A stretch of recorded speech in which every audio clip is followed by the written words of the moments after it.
பவுலில் 1/2 kilo chicken எடுத்திருக்கேன். 1 tablespoon pepper powder, 3 tablespoon cornflour, 2 tablespoon maida, 2 tablespoon இஞ்சி பூண்டு paste, தேவையான உப்பு, 2 டேபிள் ஸ்பூன் சோயா சாஸ், முட்டை 1 இவ்வளோத்தையும் சேர்த்துட்டு நல்லா மிக்ஸ் பண்ணிக்கிறலாம்.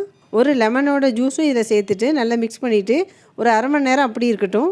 1/2 மணி நேரம் ஆனதும் சிக்கன் எல்லாத்தையுமே ஃப்ரை பண்ணி எடுத்துக்கிறலாம். ஹை ஃப்ளேமில் இதை ஃப்ரை பண்ணி எடுத்துக்கிறலாம். அப்போ தான் சிக்கன் நல்லா ஜூஸியாக இருக்கும்.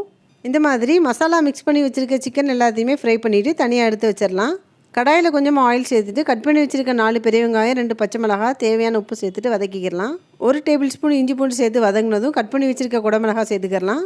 இப்போ ஃப்ரை பண்ணி வச்சுருக்க சிக்கன் சேர்த்துட்டு 4 table spoon tomato sauce, 2 table spoon red chilli sauce சேர்த்துட்டு மிக்ஸ் பண்ணி விட்டுடலாம். 2 டேபிள் ஸ்பூன் கார்ன்ஃப்ளவரில் கொஞ்சமாக தண்ணி சேர்த்துட்டு அதையும் சேர்த்துட்டு மிக்ஸ் பண்ணி விட்டுறேன்.